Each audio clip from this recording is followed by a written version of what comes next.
Welcome to Threads of Enlightenment, a podcast devoted to helping you overcome challenges in your life that prevent you from becoming the best version of yourself. Each episode features interviews with people from all walks of life about their journey of self-development and the principles they utilize to overcome their fears to achieve their desired outcome. Ready to be enlightened? Here's your host, Ken Primus. Welcome to Threads of Enlightenment, guys. You know how I like to do it here is to welcome our guests because I know they're coming with a couple of things I deem very expensive, their time. Craig is showing up and he's giving us access to this beautiful commodity, very expensive. If you understand the value of time, it will affect your relationships, how you speak to others, how you relate to yourself, how you deal with things. Time is a precious commodity that keeps ticking and ticking and ticking. And before you know it, 24 hours is gone. So how you utilize that 24 hours, man, and the value of time will tell us a lot about you. The second is the journey.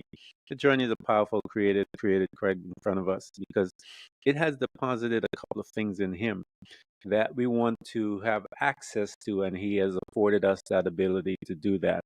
And that is his wisdom, his knowledge, and his insights that he has received from his time through his journey. And so we're honored that he's here to share both. And we want to thank him for coming to Threads of Enlightenment. Craig, thank you so much, man. Oh, Ken, I really appreciate the invitation. And I appreciate what you say about time because I know how much time it takes to put something like this together.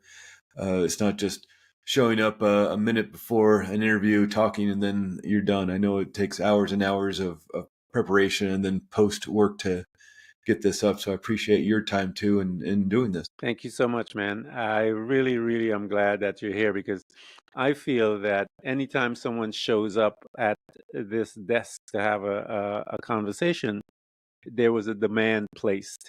I don't believe that any and every meeting is just happenstance. I believe it is purposeful. And so for you who are listening, those that are listening, I welcome you to the podcast. And I pray that you would just allow yourself to relax and get some knowledge and wisdom from this conversation that we're about to embark on so that you can move through whatever pain that you have in your life. Craig, one of the very first questions that I ask anyone that comes here is, how do you serve mankind? Because it's loaded in many ways, but I wanted to pose that to you because I tell people I'm from corporate America, and they talk about our 30-second elevator pitch. Another thing that they tell us is that mission statement, if you will, that guides us, the compass. And so I wanted to ask that question to you as to how do you serve mankind? Yeah, that's actually a great question that I don't think I've ever really thought about before. It's a humbling question because I think we all want to help in some way. And with the work I do, I was drifting and wandering a lot in my life. And I think it was through my own hurt and pain and finding a way out of that led me to become a hypnotherapist. And it's with this work of helping other people out of their hurt and pain. And what I like about this work of hypnotherapy, and I know there's a lot of baggage around this word of hypnosis, which is unfortunate because it's a great modality to help people because I don't fix people. And hypnotherapy in of itself doesn't fix people. I show people how to fix themselves. And maybe the way I serve is showing other people their strength and their power and their ability to move out of the hurt and pain that maybe they find themselves stuck in. Yeah. Hypnotherapy, guys, is a tool just like meditation, just like journaling, just like any other thing that can help you move through your pain. Because of lack of understanding as to what it is and other things that people have attached it to, you can miss the value that it would bring to your life. So stay open, stay curious. You never know that it may hold the key to your freedom. One of the things that we do here is to go back into that time machine that we are afforded access by the memory. And we revisit certain spaces that we live as we are becoming that adult individual, as they say, coming and live on our own. And the very first space that we reside for a few years is in this unit that we are told is called a family. We have mom and dad and some siblings if we have those. And this unit is going to become one of the first position and spaces that will deposit data into you.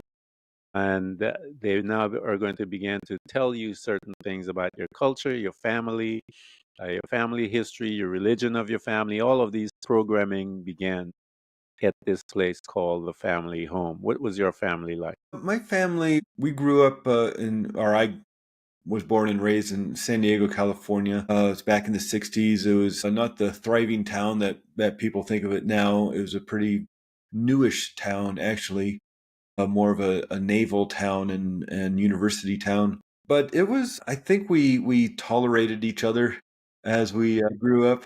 I don't think we disliked each other. I don't know that we really enjoyed each other's company so much. I think we kind of just realized we're stuck together and moved through life. It wasn't really any great drama within the house, but I don't know that there was a whole lot of major love either. I think we care for each other, Yeah. but I just don't think there's a great interest in being with each other. Sounds maybe a little harsh, but it just, I think sort of like being in school and there's some classmates you know, and there's that guy, there's that gal in my class, my math class, and you know him, but just you don't want to hang out with him after school. So I think that's kind of the way it was. And being in that situation, how did it begin to impact your relationship or your perception of relationship to others from the outside of your family? I think I isolated myself a lot. Definitely very much an introvert in that social situations drain my energy as opposed to fill up my tank. And so I just find being on my own is quite satisfying. And I it does get lonely at times, but I think it's just the way I like things to be. I have a beautiful family. I've been married to my amazing wife, Christina. We just celebrated 32 years, and we've been together for Congratulations, 37. man. Thank you. And Congrats. we got together when we were 19. We started dating, and I just turned 57 a Wow. little bit Congrats. ago as we're recording this. Happy birthday. And so I enjoy, being with her and being with my son who's 24. But in terms of, just wanting to go to dinner parties and hanging out with other people. I don't know. Maybe I don't know if that's just always the way I was, or that's just the way I kind of grew up. So that's what I'm used to. I enjoy my self time, my Yeah. alone time, and again, I think a lot of it has to do with that introvertedness, where just big social engagements drain my energy, and so I don't look forward to them and try to find ways to get out of them if I do find them on my schedule. So I just dislike the who I am. Everything I enjoy who I am. Like anything, there's always, well, maybe this could change or that could change, and I wish maybe I was a little more sociable at times, but yeah, I enjoy life, and things overall are good. Yeah. I've danced in both worlds where a part of me is social, but most the greater part of me like um, uh, like to be in my solitude, if you will, and I have to push myself to move beyond that and get into the social. But once I'm there, it takes a while for me to get into it. I usually am in the background, and then if someone engage in a conversation, I like deep conversation. So if someone starts that type of conversation, then it's good. Other than that, I just don't like just superficial stuff. So here you are, man. How did that relate in high school? Because of all the places where one would want to be, where that conflict of interaction and being by oneself is really played out there on a daily basis. How did you manage that part of your life? being that type of personality? Yeah, that was a bit of an oddball situation. I grew up in the Episcopal Church, and I think just because that was the church that was down the street from us, Hmm. it was about 5 blocks away. We could walk to it in about 5 to 10 minutes. And I'm sure if it was a Methodist church or a Lutheran church, we would have been Lutheran or Methodist. But it was the Episcopal Church, and that's the church we went to. But starting in the 6th grade, all the way to 12th grade, when I graduated high school, I went to a Baptist run school. And so all my friends were, lived around my house and were a part of the church. There was a high school that was right next door to the church. That probably was a high school I was destined to go to just because it's down the street. And so all my friends I met through the church youth group stuff that was going on. But then I started going to this Baptist run school starting in 6th grade, then junior high, 7th and 8th, and then 9th through 12th was a Christian high school in El Cajon, California. And so I had this kind of weird dual life because those are two, even though they're Christian organizations, they have some opposing viewpoints Yeah. and they butt heads a lot in terms of their theology and the way they run things. And so I was in this kind of, stepping in two worlds, it felt like at times, in that, Monday through Friday, I was at this Baptist run school, which at least one class a day was a Bible class. And when we had the assembly once a week called chapel, in which, I don't know, we sang and heard talks and things like that. And so that was very much ingrained, and we oftentimes prayed before class and things like that. But then in the evenings and certainly on weekends, I was hanging out with my youth group friends from the Episcopal Church, and those were like my real friends because I lived there. I had to travel about 45 minutes to go to this Christian school and high school in El Cajon, away from my house in San Diego. And so it was hard to just hang out with kids who lived 45 minutes away back in the day, Yeah. back in the 70s and, well, I guess the 80s mainly. So all my friends lived close to me, but they went to the church. So I had this kind of dual life, it felt like. But the big issue around that then was my friends were a year older than me. I was a junior in high school, they were senior in high school. And so they all graduated and then kind of dispersed Hmm. as people do when they graduate high school and go off to college or jobs or move away.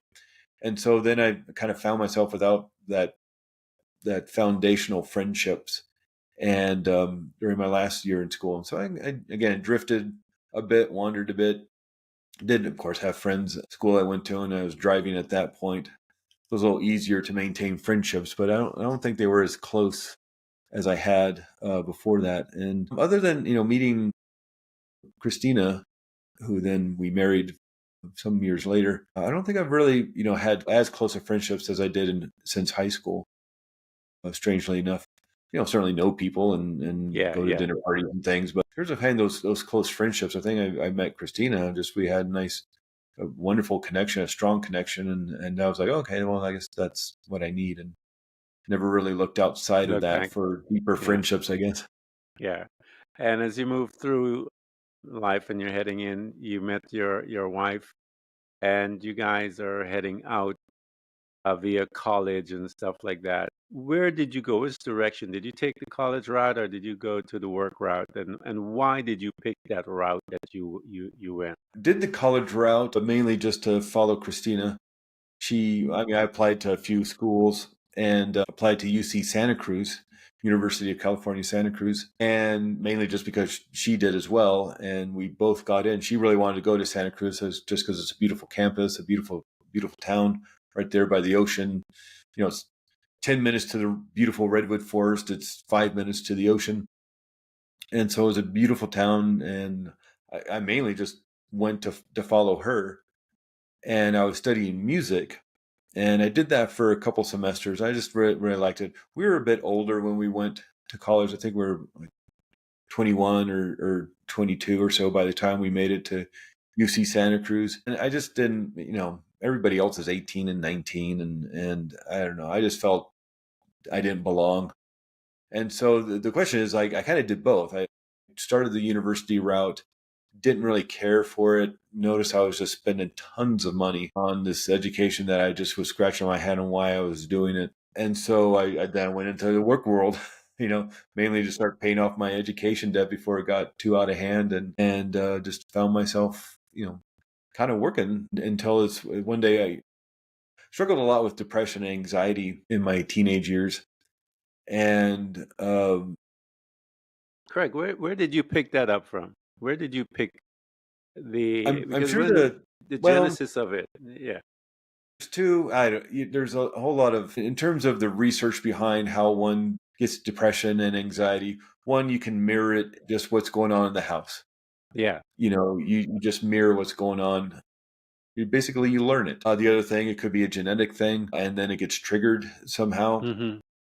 My mom struggled with depression, and for a really long time, I'm sure that didn't help me in any way. If it either I was marrying it from her, or it's a genetic thing and I got it from her, and it got triggered in my teenage years. For my 50th birthday, after kind of dealing with this depression and anxiety, for my 50th birthday, I got diagnosed with bipolar 2 disorder. And that's different than bipolar 1. Bipolar 1 is that one you hear about in the news where people are either like super depressed or they go super manic and they're super elated and blissful and happy, but they're spending all their money and they mortgage their home in Las Vegas to pay off their gambling debts to the mob, and then buy a Lamborghini and drive off to Montana. It's like that's that manic aspect of that widens their eyes, like, my God, that's incredible. And then they end up robbing a bank and all that stuff. It's like they go off the deep end in both ways. Like, not only they get super depressed, but then they get the super manic and just everything's blissful and happy and elation, and they have affairs with everybody they run into. So, but that's bipolar 1. Bipolar 2 is that, yeah, you get the depression side of but the manic part shows up as anxiety. And so instead of depression and happiness and elation and bliss, you get depression and anxiety. And so after, I don't know, whatever that was, 25, 30 years of dealing with it, finally got diagnosed as this bipolar 2, which is nice because at least you kind of know what you're dealing with You know what they're finally. dealing. Yeah. Yeah. But I grew up in the 70s and 80s. I was born in 1967, so I was in high school in the 80s, and they don't have medications back in. I mean, they had some for the super serious psychoses back then, schizophrenia and things like that. But those selective serotonin reuptake inhibitors, SSRI drugs like Prozac and things, those didn't come out till the 90s, mid 90s, late 90s. And so in the 80s, there wasn't a whole lot you could do about depression other than just try to self-soothe in whatever way you found, whether that, some people picked alcohol or pills or smoking cigarettes or whatever it was. I don't know. I think I just managed it through trying to get through life. And, I certainly enjoyed music, playing music, listening to music, going to concerts. That might have been my way out of dealing with it. It was basically talk therapy and whatever book you could find at the bookstore or at the library. And in the 90s, when we lived in Santa Cruz, I think there was enough distractions at times to keep it at bay. But it was there. It's always that malaise that is there. It's like wearing a coat. Yeah. It's not, and after a while you wear this coat so often, you just think that's who you are. And it was really around 1999, we started thinking about having a family and what we're, how that was going to work, because we realized we really couldn't afford to live in Santa Cruz anymore. It was getting so expensive there.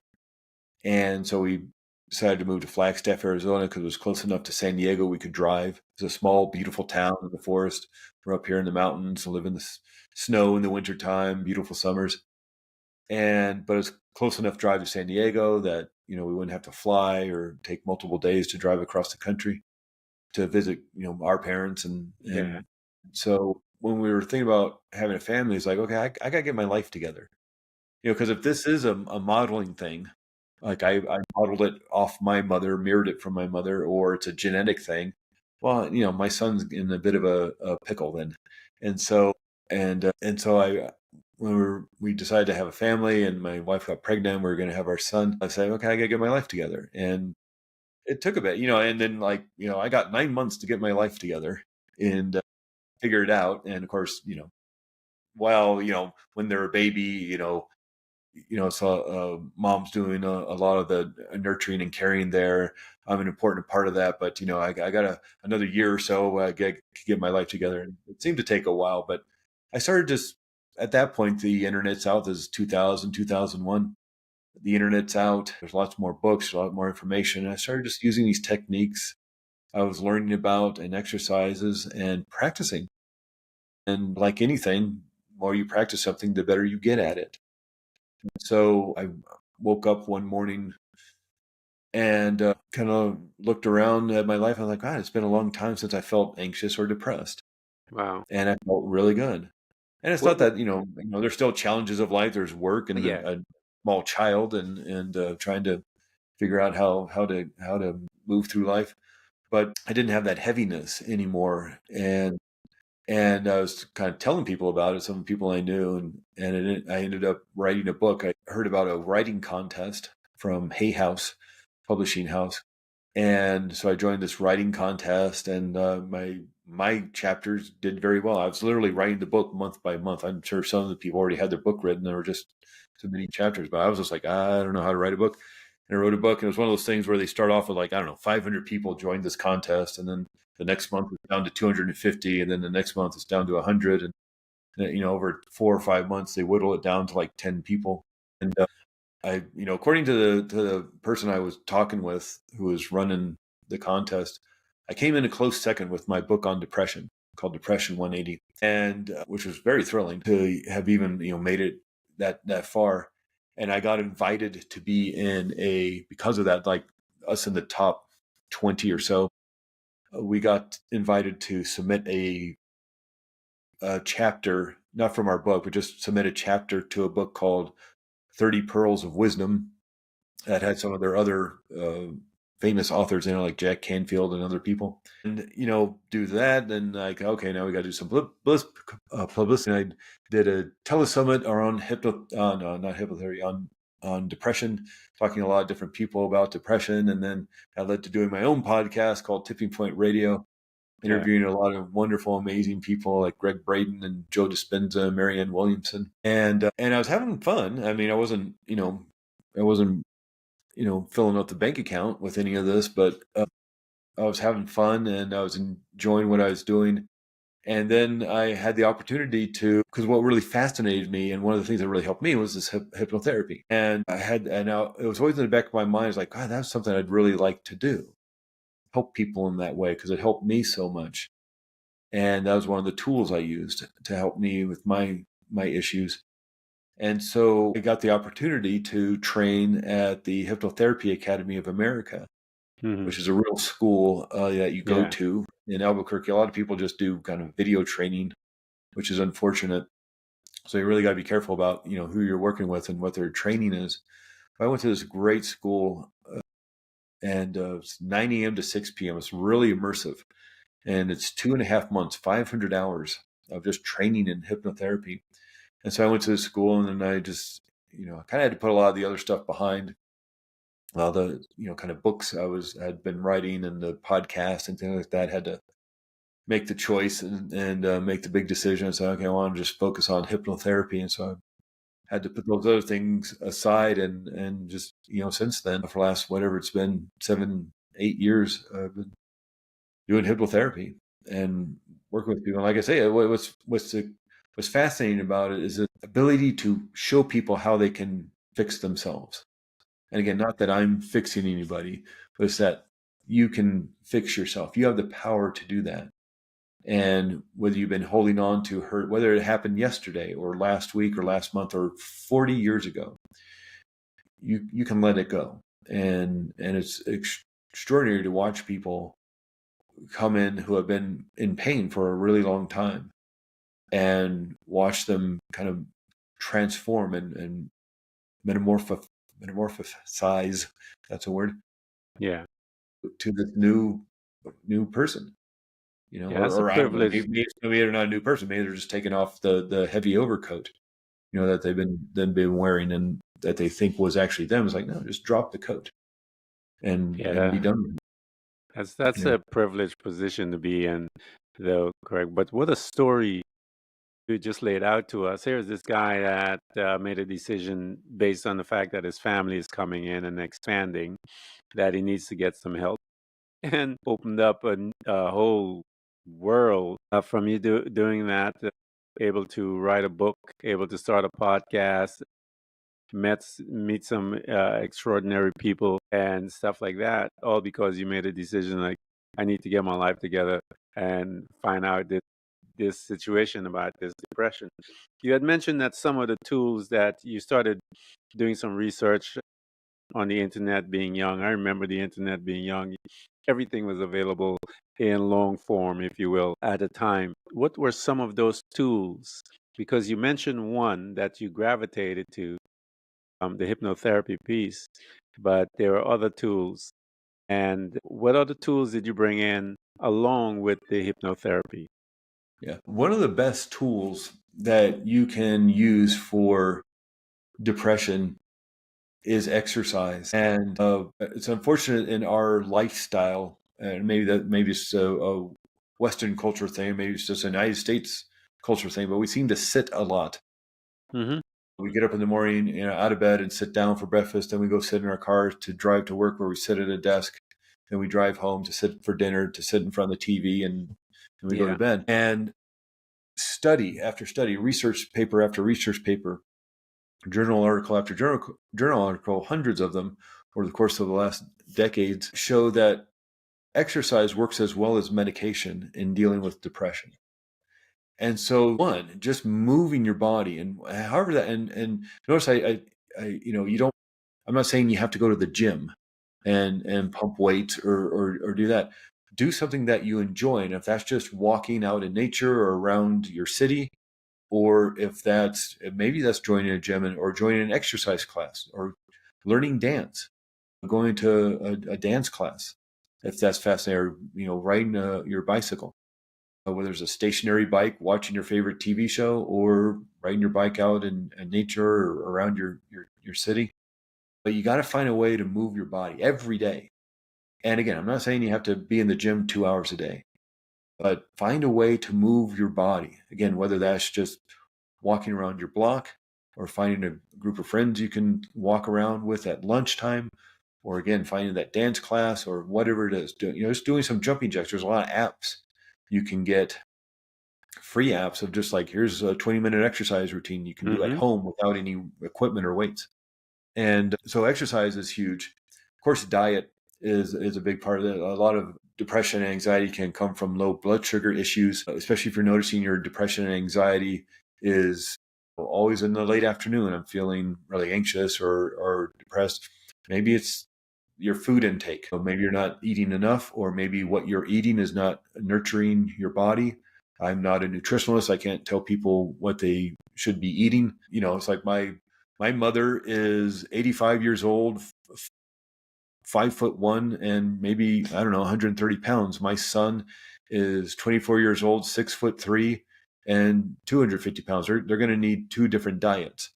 And so, if you're feeling that maybe you're not getting the nutrition you need in the way that your body needs it, you certainly go to see your doctor or see, a professional nutritionalist about that, and to get the blood work and all that nonsense. But that's a huge one. Just, one, drinking enough water, getting your food intake, it will do wonders for your energy, for your health, and for that malaise. Even things like, coffee. Too much coffee Mm-hmm. it's a stimulant, can cause anxiety. So again, watching, and people who are coffee drinkers know that if you drink one cup of coffee, you get that boost, you get that energy. You drink 3 or 4, then you get really wigged out and wired. So, Yeah. if coffee is not your thing, watch out for that. I just had a health scare because I was drinking yerba mate. It's this tea from South America, Argentina, Brazil, and things. But it was messing up my liver. I Wow. was having liver problems and couldn't figure out. And finally, I found another article online. One negative article about yerba mate is, this one person in Argentina, American kid, had liver problems, and it seemed to be his yerba mate because he wasn't doing drugs, he wasn't doing alcohol. Anyway, so watch what you're eating and drinking. That's all. That's what that was all about.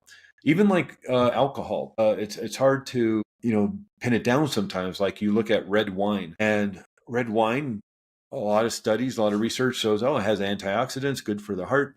Glass of red wine with dinner is great, but then it can also create histamine in the body. And some people have allergic reaction to histamine. And the main side effect of histamine allergen is anxiety and insomnia. Wow. And so is red wine good for you or not? So you really got to watch that kind of stuff, food intake, how you're fueling your body. Just like you want to take care of your car, and put in the right, fuel for your car, you need to do that for your body too. There's supplements you can take, all sorts. Again, I'm not a nutritionist. I'm not going to tell people what they need to take. You should do your own research about that. But there's a lot of different supplements like L-theanine and 5-HTP and things like this that you can find at your health food store if they have a vitamin section. Again, do your own research about that kind of stuff. Supplements for depression and anxiety. Those are just a handful of ones, that kind of the simple ones that you could do today. You can go out and exercise. You can look at your diet. You can see how much water you're drinking. You can maybe do a little bit of research about supplements and things. Some of the books that I was reading, one great one, or a series of books, Dr. Daniel Amen. His last name is just like what you say at the end of a prayer, Amen. A-E-N, Dr. Daniel Amen. Extraordinary neuroscientist. And in America, he has a lot of clinics around the country now that for brain health, you get your brain imaged and you can see what parts of your brain are working well and maybe that need some help with ADHD or depression or anxiety. But he has a lot of books over the last 20 years or so about brain health and dealing with anxiety and depression and ADHD and Alzheimer's and memory and things like that. I'd highly recommend people look up his books if you feel like you're struggling with a certain issue. And again, these are the things that you can find this guy's books in the library. You can do the research on nutrition on your own. You can exercise without spending any money. And so these are the kind of things, maybe the outlier things, as opposed to maybe seeing a professional talk therapist or something like that. Certainly that's helpful. Talk therapy, it's always great to have a second pair of eyes on something. Mm-hmm. If you're dealing with an issue at work or in your relationships and family. But again, one thing that really helped me deal with a lot of the hurt and pain I was struggling with was hypnotherapy and finding Craig, talk about that relief within myself. Talk about that, because that's important. That's the one that you gravitated to. And when one gravitates to that, whatever modality you want to go after, whatever tool you want to go to, once you gravitate to, because there's something about it for you that is pulling you that route. What was it that was for you that you saw in it that said, this is the route that I wanted to go? I was attracted to it because so many books and so many articles mentioned it. And so I was reading a lot of self-help books. I was reading a lot of personal development books, a lot of Tony Robbins, whatever I could get my hands on at the library or the bookstore. Voracious in my reading of that stuff. And usually at the end of the book or somewhere in the book, they say, here are the 5 things you can do to change your mindset or to change your life, or the 10 things you can do. And whether it was an article in a magazine or an article, a blog post online, or a book I was reading, it always had that bullet point list or that top 5 list. And usually everything was different except one thing. They always mentioned hypnotherapy. That was always one of the things that everybody across the board, no matter who it was always mentioning.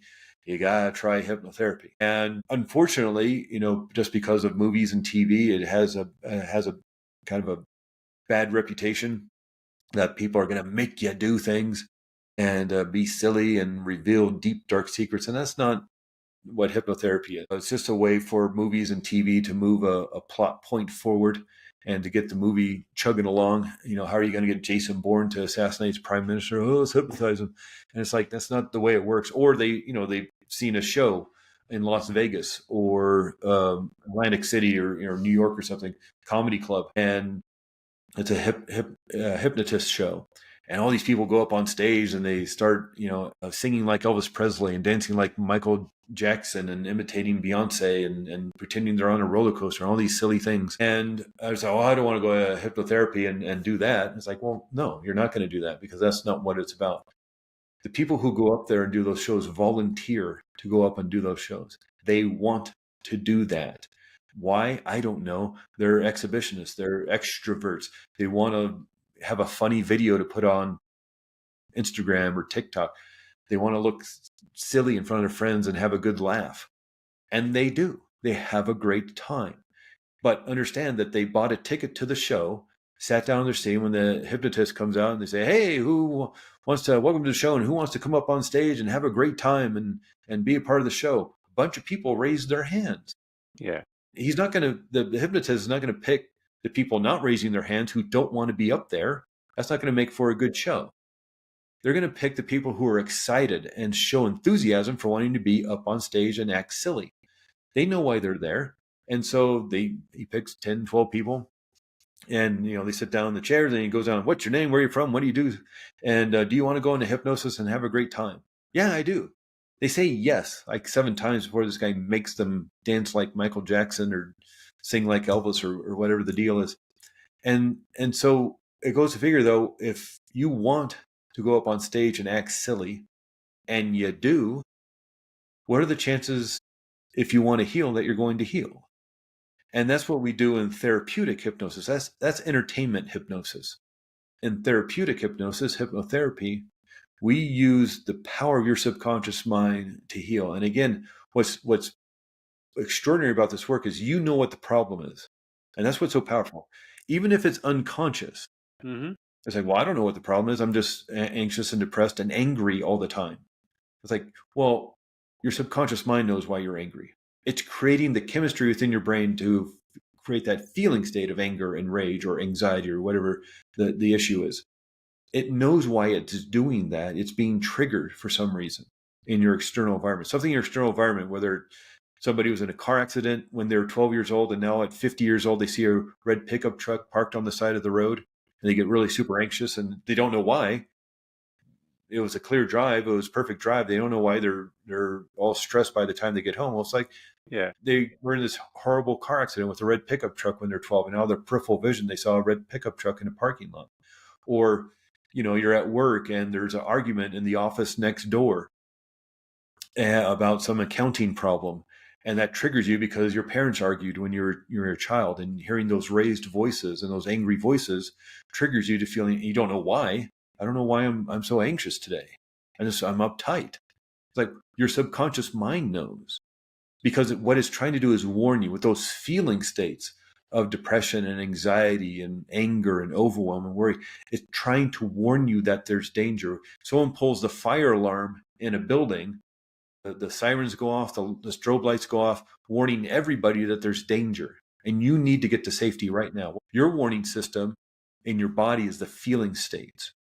And to get that feeling state of anger, the feeling state of anxiety, you have to change the brain chemistry. You have to start creating the hormones of adrenaline and cortisol, these molecules called neuropeptides. And these molecules, hundreds of millions of these molecules being dumped into your bloodstream, move through your body to connect to cells in your body, to turn on the fight or flight stress response, to give you that feeling of anxiety. These are literal molecules of fear, molecules of anxiety, molecules of anger. And the only way to change your brain chemistry in that way that we're talking about is through a thought or accessing a memory, even if it's unconscious. You know why you're creating that feeling state, even if it's not conscious. Your unconscious mind knows why it's doing it. It knows why it's being triggered. You know what the problem is, and more importantly, you know what the answer is. You know what to do about it. It's just computer code. Nobody's entered in the code to fix it. And so it's not unlike if you're writing an accounting program, let's say you're writing an accounting program for your business, and you accidentally put in there 2 + 2 = 5. That's the equation you're going to get out.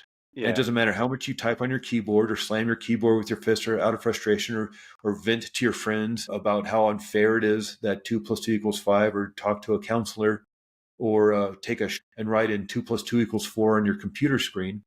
It's not until you go into that code, you look through all those lines of code, it's like, oh, there it is. That's weird. Why did I do that? 2 + 2 = 5. Huh. Well, you erase it, you amend it, you edit it, whatever, delete it. And then you write in 2 + 2 = 4, you press save. Now your equations equal out. And that's what you can do with your subconscious mind. It's your subconscious mind. And you're the one putting the instructions in, even if it's through a trauma or something that's caused fear or terror or anger or rage or embarrassment, humiliation. You're the one who has put in the instructions on how to keep yourself safe. You may have been a child when you did that. And maybe the way to keep yourself safe was to hide and make yourself small. And that was the best thing you could have done as a child to keep yourself safe, but not when you're an adult. But you haven't changed the instructions yet. And maybe you entered those instructions, but you're the one who entered them. And that's not to say it's your fault. It's not to say to blame you or say it was fair or should have happened, and not to blame the victim. But you're the one who put those instructions in, and that becomes very empowering, because if you're the one who put them in, that means you're the one who can take them out. Yeah. You're the one who Absolutely. can change them. And that's that when I was saying a little while ago, I don't fix people. Hypnotherapy in and of itself doesn't fix people. You fix yourself. Because again, you know what the problem is, and more importantly, you know what the answer is. And that's why this doesn't take months and years of work to do. Generally I tell people, and what I've seen other hypnotherapists when they work with people is like, yeah, let's think about 3-4 sessions, and yeah, maybe more, but maybe less. But we're not going to be doing 90, 100 sessions over the course of 2 years talking about a problem only to find out that wasn't really the problem that needed to be worked on. So let's do another year's worth of digging around. It's like, you know what the problem is. And sometimes it's just as easy to follow that feeling state back to what caught the thought or memory that's creating it. Yeah, the genesis of it. And that's what I tell people.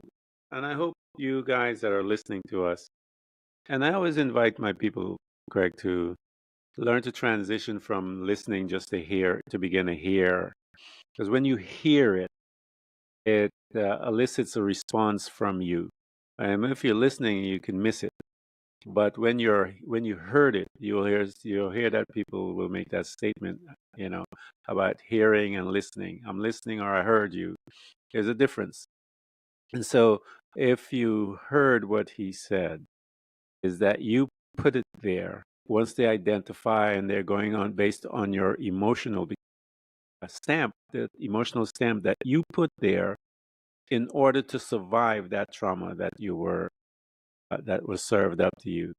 And when they traced it, just like any program, they will come to the root, and then they're able to make the adjustment.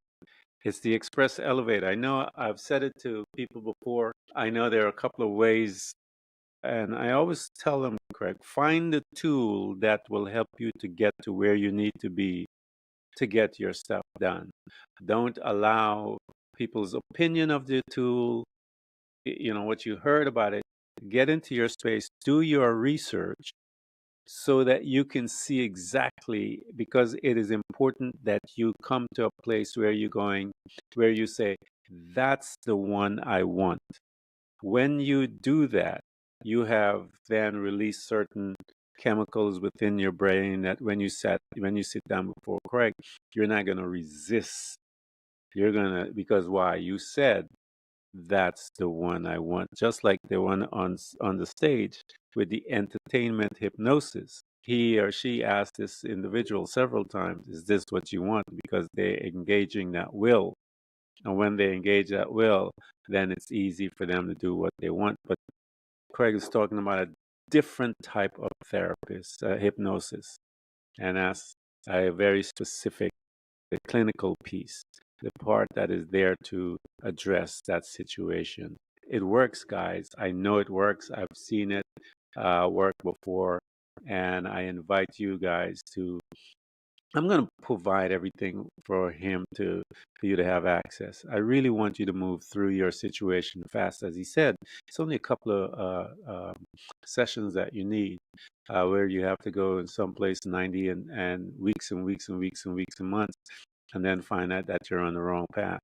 So we're going to provide everything because it's important do your research. It will get away all and take away all the apprehension and all of the second guessing, because you're coming there because you need something done and you need it done as quickly as possible. So, Craig, here you are, man. You are in this space that you get a chance to witness that. And it is a beautiful transition as you get to see when you are there with someone who's in pain, comes in pain, and they're leaving maybe after the first or second episode that they're there with you, free as a bird, man, as they say, a free bird. Now that you've seen this transition, you've seen the results, talk to us, give us an example for those that are still there listening to us as to one of those precious moments when an individual came in. What was their condition?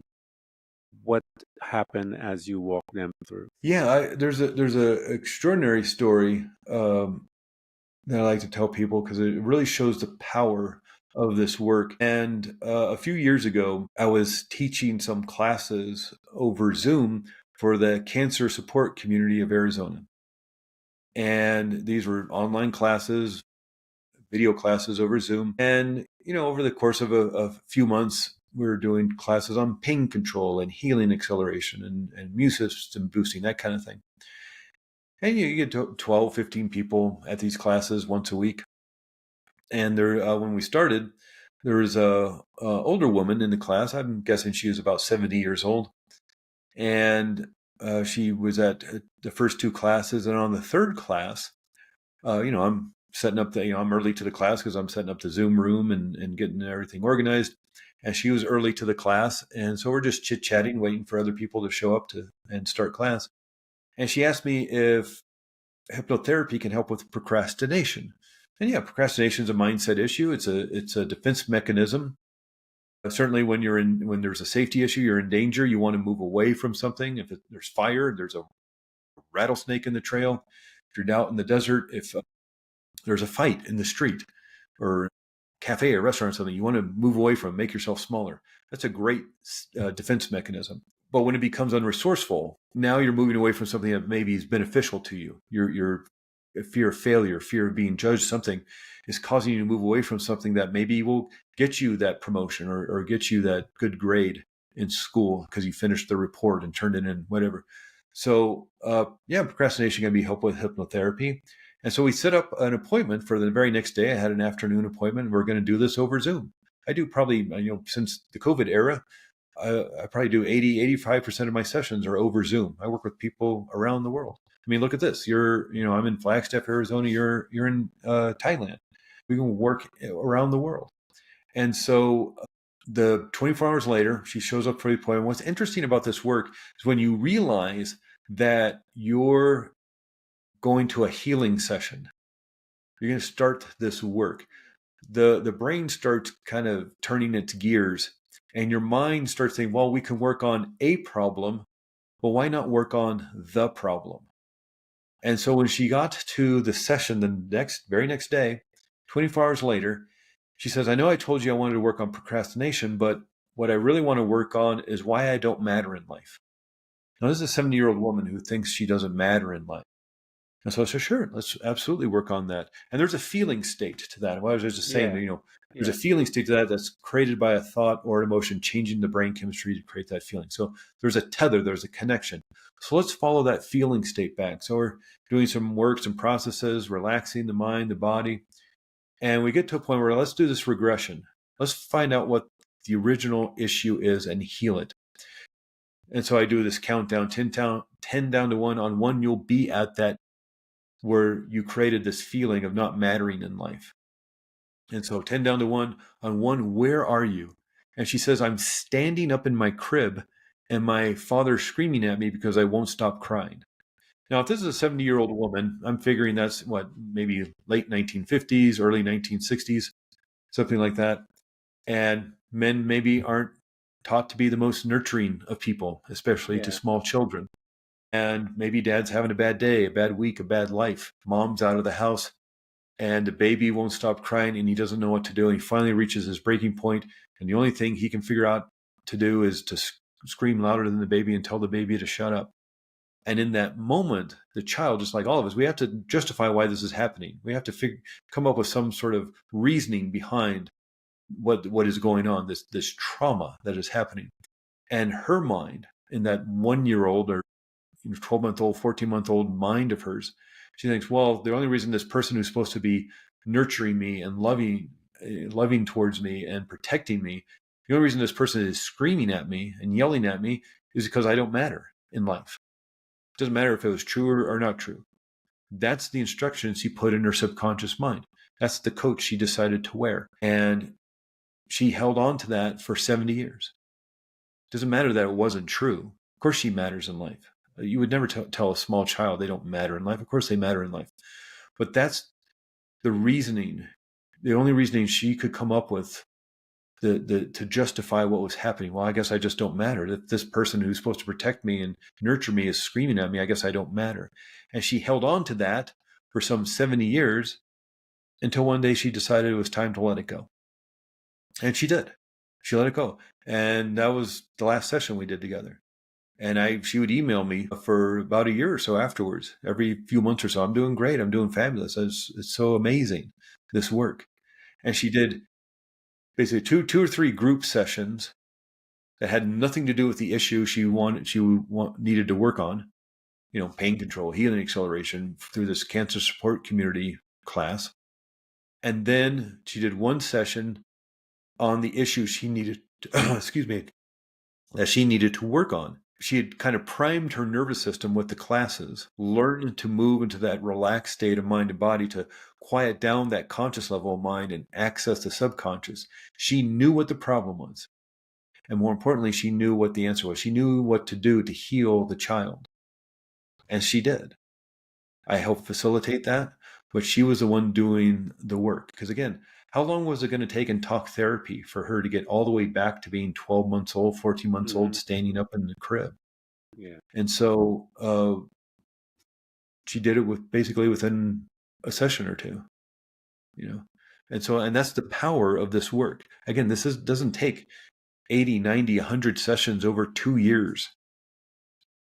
Unfortunately, because of a lot of the baggage the word hypnosis comes with, people use it as a last resort.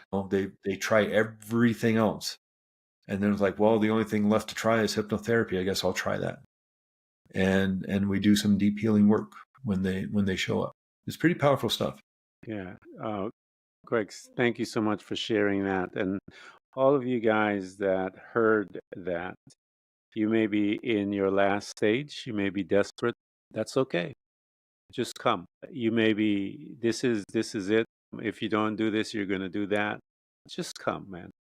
We're going to provide all of the links for you guys to get to him. I'll get to him. I had him tell that story because I wanted you guys to see that this is life-changing work. If you want to change your life and do it in a fashion that is not going to take you a pretty long time, you have access to Craig. I'm going to give you all of his data and all of his stuff, man. So, Craig, I want to thank you so much for coming to Threads of Enlightenment. This has been a pretty good one, man. Yeah, well, Ken, I appreciate the invitation. It's been a fun conversation. Been doing a lot of podcasts over the last few months, talking about this work, and this has been one of the funnest conversations I've had. I appreciate all your questions, and they're pretty deep questions, and I appreciate you asking them. Thank you so much, man. Yeah. Thanks for tuning in to Threads of Enlightenment with Ken Primus. Hopefully you're now feeling more empowered to overcome the challenges in your life, whatever they may be. Share that inspiration with others by telling them about this podcast, rating it, and of course, remember to subscribe so you don't miss a single episode.